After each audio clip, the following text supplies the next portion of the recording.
So it's a rainy day outside today, so I decided to do some work inside my she shed. Hey. So today I figured I could show you what I keep in my garden bag. This is my go-to bag if ever I'm going on site, and I have to just make sure I'm well equipped for what I might find. A lot of times it has to do with just like weeding and pruning and, you know, just being able to maybe do a quick transplant or whatever, and you just don't really know the state of affairs sometimes with what's going to be, you know, on site. So I keep this bag ever since I was working for the city. It's just things that I would use every day, and so I figured I'd share that with y'all. So let's go see it. Here we go. I found this bag thrifting. Anybody that knows me knows I love thrifting. I think you find the cutest things in a thrift store, and especially if you can upcycle and, you know, divert one more thing from the landfill. That's amazing. It's got this lock on it, which I assure you, I do not remember the combination, like at all. I hope I've written it down somewhere because I really don't have a clue. Yeah, no clue. We'll figure that out. Anyways, this is the bag. Gotta love. So in the pocket is where I keep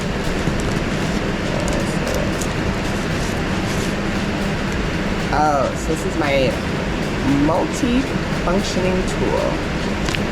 That's great because it had all the like features in it, so I kept this, but it just named all the stuff.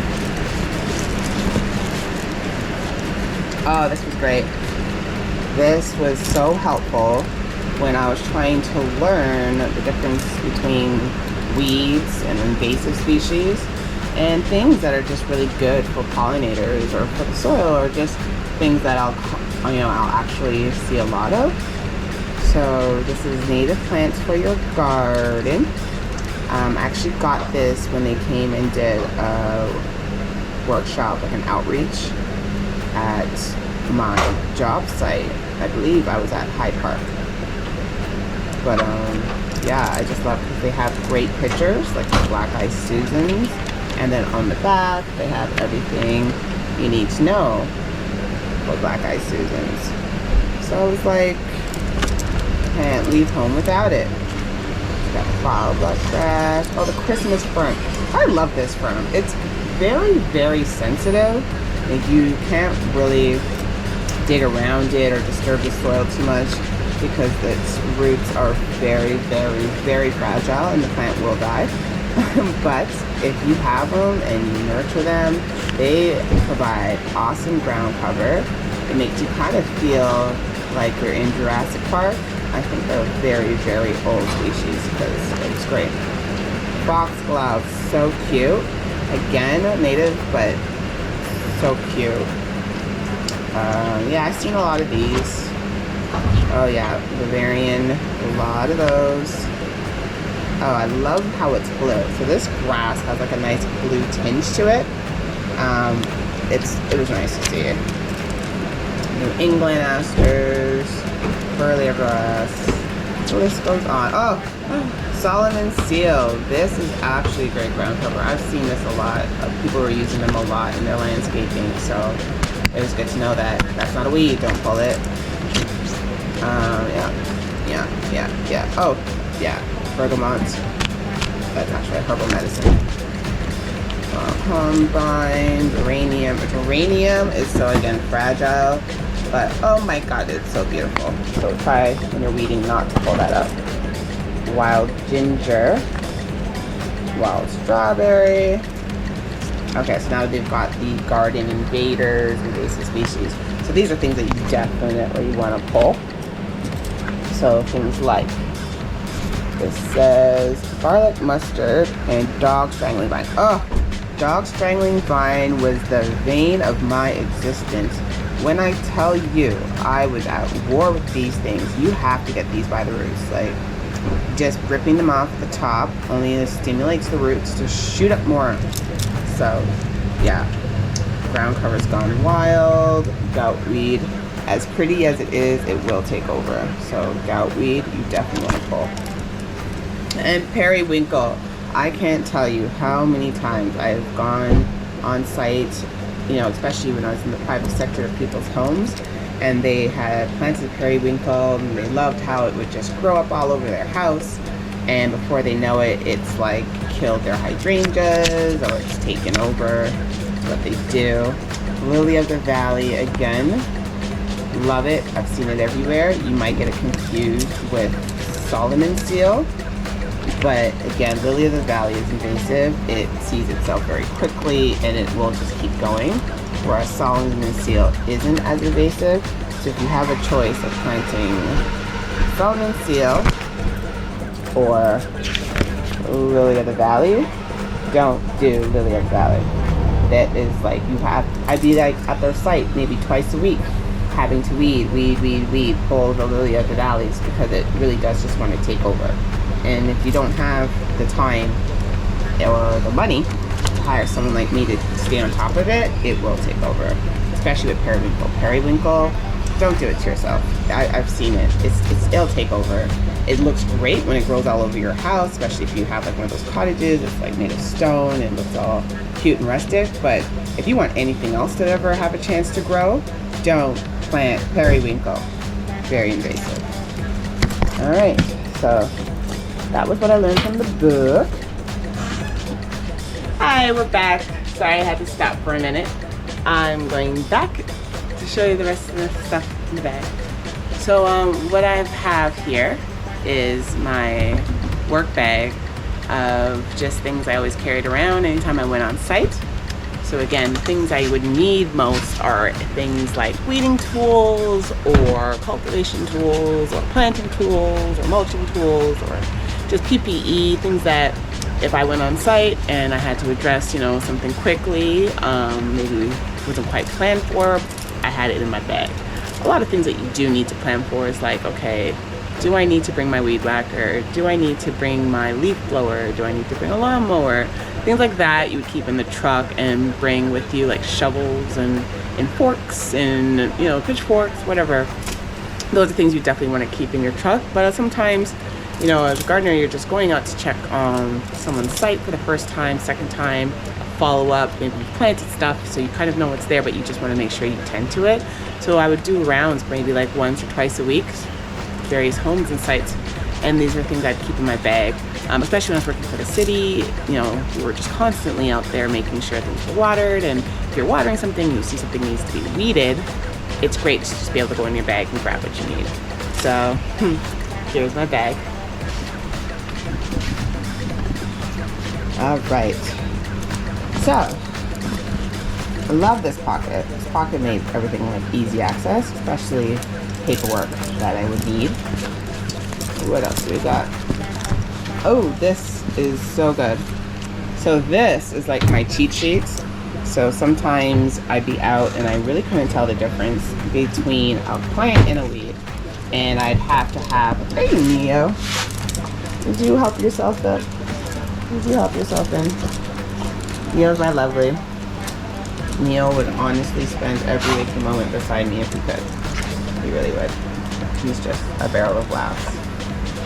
I can't pet your belly right now. I can't. I'm busy. Okay, why not? Okay, so yeah, back to this.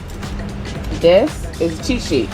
So a lot of times, you know, you're in a garden, maybe your first time, second time. For me, this is my first year, and I had no clue the difference between plants, especially when the foliages are, you know, blending in together or they're densely populated.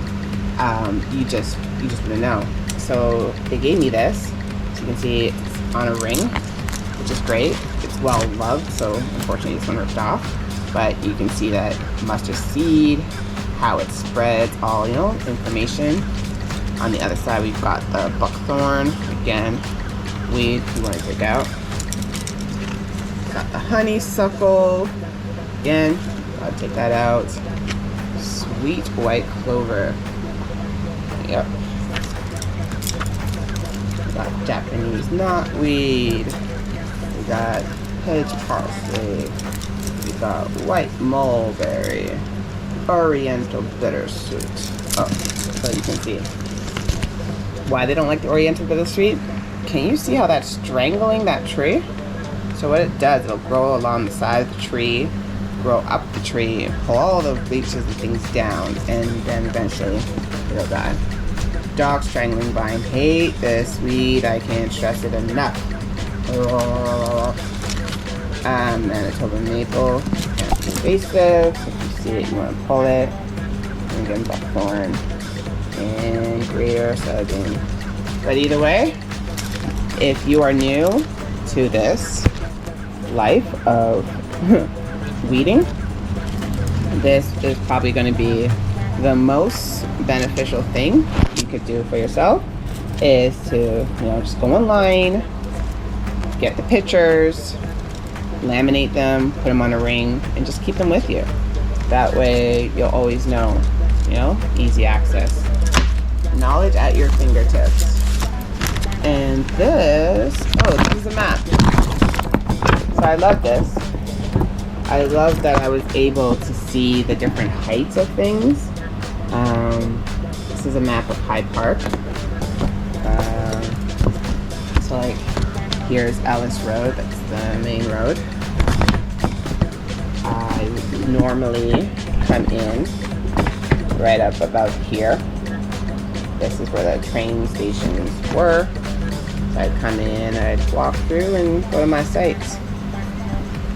But Cherry Hill is right here. If anybody's been to Hyde Park and been in Cherry Hill, this is probably my favorite place to work, especially in blossom season. Amazing. It was a good time.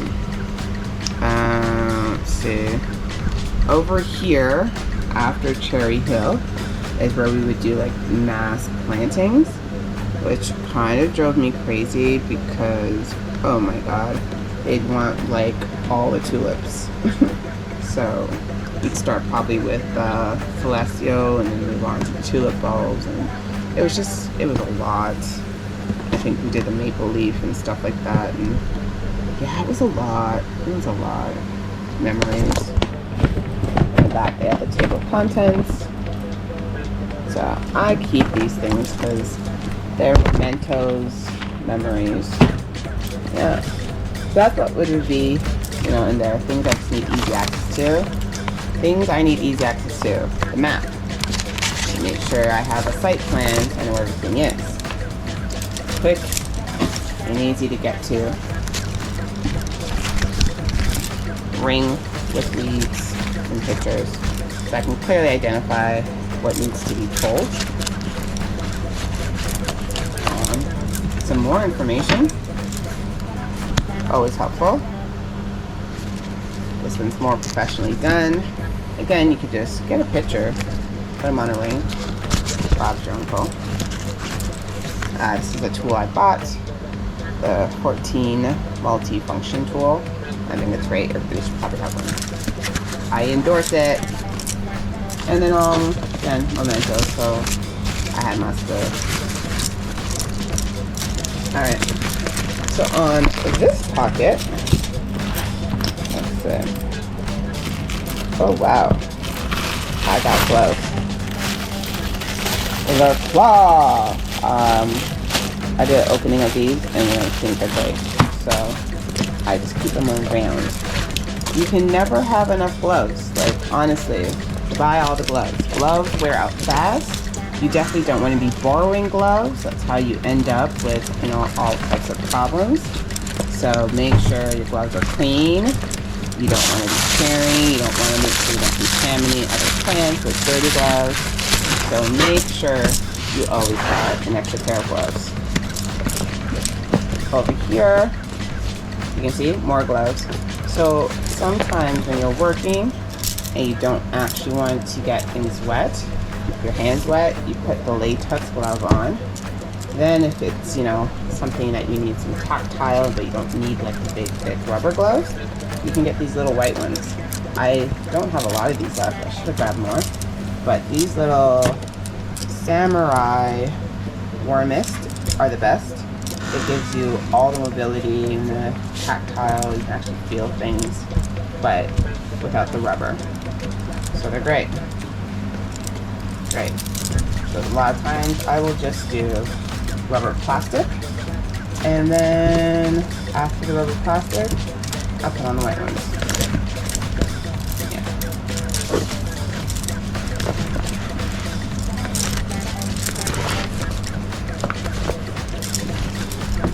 Alright, let's get into the fun stuff. Let's see what's inside. Ooh, gardening hats. So this is Clintar's hat. I found it to be very small.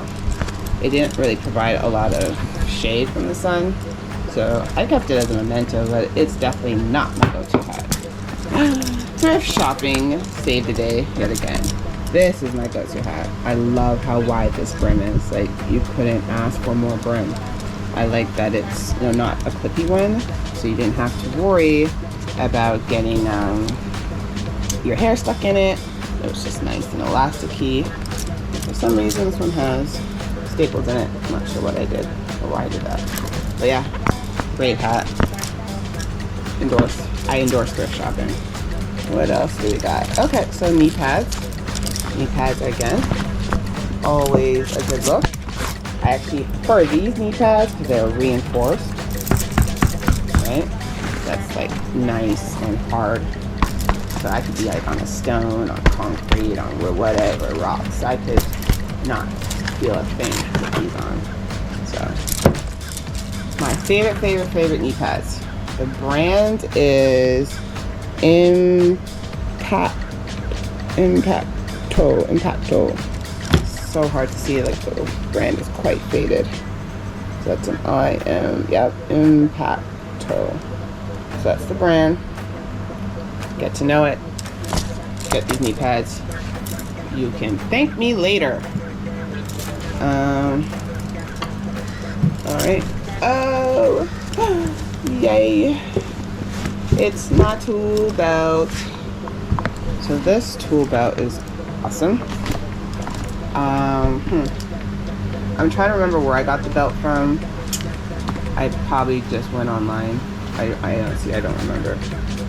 And it says this tool belt was made in the US. The logo SPI says that it's SPI belt. I like this belt just because of this.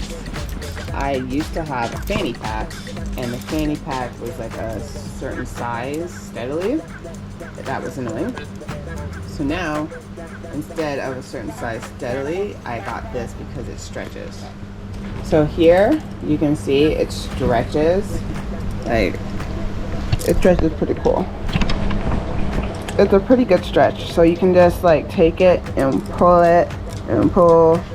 So when I want to put, like, let's say my cell phone or camera or anything, I can just stretch it as big as I want, you know, and it'll just hold it. So I love that. That was probably like my favorite thing about this belt. Oh, again, oh, these are my Felcos. Like, if you want the Cadillac of pruners, this is it.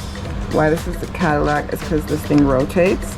So it helps with your hand fatigue when you're working. Like, you can just constantly be rolling as you're sipping, and oh, what a difference it made. Especially, I was at what do you call it, that mall, Shoreway. I was at Shoreway Gardens, and I was constantly on the grasses. There was a lot of cutting going on. Ooh, my leather thing is starting to rip. That's not good. But my hoary is the pièce de résistance. This is the best tool you'll ever own.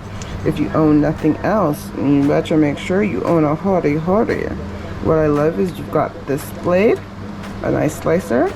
You've got a serrated blade, a nice saw, especially for roots. You've got the measurement, so when you're doing bulbs, you can plug it into the soil to the exact measurement you want. Push the soil back, drop the bulb in, pull it out, cover it up.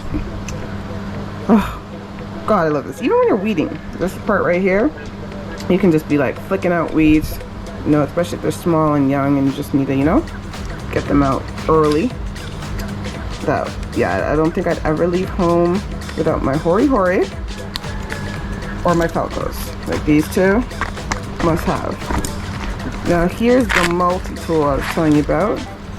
It's great to have on site when you need a hammer. It's got all the features, This one's called a Traveler. So yeah, I'm sure there's all kinds of brands, but I just like that, you know, you need a knife, you got a knife. You know, Bob's your uncle, it's been a while. Love this. Don't leave home without these 3 things. You want these on your waist. It's great. Okay. So especially when you're working on site, you know, concrete jungles, there's always pavers. And pavers are basically the bricks that are laid on the ground, you know, that will have weeds growing all around it. So this is great because it's nice and thin, so it fits right in between the pavers, and you can really just hack at the root system and disturb the soil, and then, you know, sweep it away. So this is just a great tool to have in your bag. Woo, bag is dirty. I'm off to wash it. All right, so on the sides now, so I'm gonna put all these back in. I don't need them. I don't want to get them lost. Alright. Ooh, on the sides we have safety goggles. These are great. I always keep an extra set. Sometimes you're working with people that don't have, but I do like mine tinted for the sun. You always know that they're safety first when they're coming all around to the side, because you could be working beside somebody and they'll be like, you know, doing the same job you're doing, and it could come flying at you from the side, not necessarily because, you know, you're facing what you're working on. So make sure yours goes all around to the side. But I love tinted. I think tinted is a good look. Again, my extras. This one has a cushion, so it's like a real sealant. So this is like more like if you're doing something that's really dusty and you don't want the dust to like fly over and in, then you want to get the ones that have like this cushion that seals up the goggles around the sides. And again, just another extra set. These ones I think I like even better because the side protection is even wider. So just, you know, wider, bigger, better. So some more purple gloves, which I love. You can never have enough. And oh yeah, so this is incognito. This was great. Kept the bugs away. It's got avocado, chamomile, and geranium. Protects, nourishes, and soothes. So, you know, you're constantly sweating and you're constantly going to be washing your face and hands and back of your neck. And so if you can find something like this that you can just, you know, conveniently apply every time, you'll be so happy. Was actually referred to me by my teacher, and I have to admit, I've been very happy with it. Oh, big time, you know, bug repellent. Can't believe I still have that. Yippers. So that's what's in my pockets on that side. Let's see that going on over here. Okay, so again, more gloves. These gloves saved me. When you're dealing with clients that have rose bushes or any type of thorns, you need a good leather glove. I like these light white ones because they keep your hands cooler than if you had like the dark brown or black or whatever, you know. Just, these will save you. So get yourself a good pair of leather gloves if you're ever going to be dealing with anything in a bush with thorns. And these are just work gloves that are old and have died. But like, you always know when they're dyed because then the plastic starts to stick to each other. So I'm just going to toss those. I'm not going to go and put those back. It's just not a good look today. Oh, and then more white gloves. These are awesome, especially when you just put them over the plasticky ones. You put them over the plastic and you're good. And oh, my sleeves. I've been looking for these. Oh my god, I'm such an idiot. So I have an allergy to grass. Actually, I think I just have allergies, but I tolerate them to the point where I don't care if it bothers me. But this, you put this over your arm. I'm gonna actually demonstrate, because I think this is the best invention ever. So if anybody is like me and grass touches you or pineapples touch you and they like, you know, they've been cutting me up. I don't know if you can see. I think I have some scars still. Okay, so you can kind of see where I've been sliced and diced and scratched, because now there's like these black thin lines. Now I'm not a cutter, I just have allergies and then I scratch it and then that's just how it heals. But if I was smart and I checked this bag beforehand, I would have noticed I had these. So you can see one side is bigger than the other. So this is for your forearm, this is for your wrist. You put them on and it's kind of like just having an extra layer of skin. I think there's actually a company called Skin or something like that that makes these. I don't remember the name, but if you can find them, you'll be so happy because you can just pull them up. So even if you're wearing a t-shirt, a tank top, and you just need a little protection for that moment, there you go. Nothing can touch you. No allergies. You're winning. Gosh, I can't believe I just found these. I've been eating these! And of course now I'm just gonna throw them right back in. Oh, and then this was great because this is like a scarf, but it's really tight and thin so you don't actually get hot.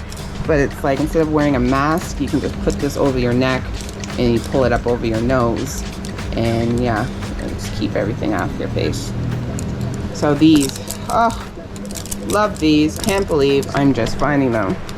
But it's fine. It's fine. No, like it's sincerely fine. I'm okay with it. I'm not okay with it, but I'm gonna pretend I'm okay with it because I have no choice but to be okay with it. But I'm not okay with it. I can't believe they've been here this whole time. And then finally, more PPE. So again, you can never have enough earplugs. Earplugs are the best. Can't have enough. Just can't have enough. And oh, so this is like our little magnifying glass that we got from class. So a lot of times you have to see things that are a bit smaller, especially if you're trying to identify it. So this is a 10 by 18 millimeter lens, optical lens. You can just, you know, look through it, right? And things just look bigger. So I love this. It helps you see like any of like the ribbons on the leaf, help you identify. Because like a lot of species is so similar, and it's like the littlest things that set them apart. And if you don't know where to look for those little things, or how to look for those little things, or even notice those little things, you know, you ain't gonna see nothing. Like, you ain't gonna see nothing. So I'm just gonna put my glasses back because I've got so many of them. I actually don't need so many of them. They survived this long in here. I feel like they can survive another time. Yeah. I'll get to know each other. Put my hats back. We don't have enough hats. Put my knee pads back. We don't have enough knee pads. Yeah, I think I dropped the glass. Oh, there it is. Oh, dropped the glass. And put my knee pads back. So yeah, it's a good time. So that's my bag. That's my quick go-to, anything you could possibly need when you go out on site. Let me know what you think. I hope you guys got some ideas of what to put, you know, in your bag. I think if anything, you know, add a water bottle. Maybe even some disinfectant wipes just to keep things clean. Yeah, maybe some band-aids, you never know, you get scratch and stuff like that. But yeah, that's what I kept in my bag. And probably want to add some neem oils, some black soap and water spray, because that's always helpful. Can't think of anything else I might add now. But if you guys have suggestions, do let me know. And yeah, that's it. That's it for now. The sun actually has come back out, which is a good look. So maybe I will get some gardening done today. Who knows? Alright, that was what was in my bag. See you later. Bye.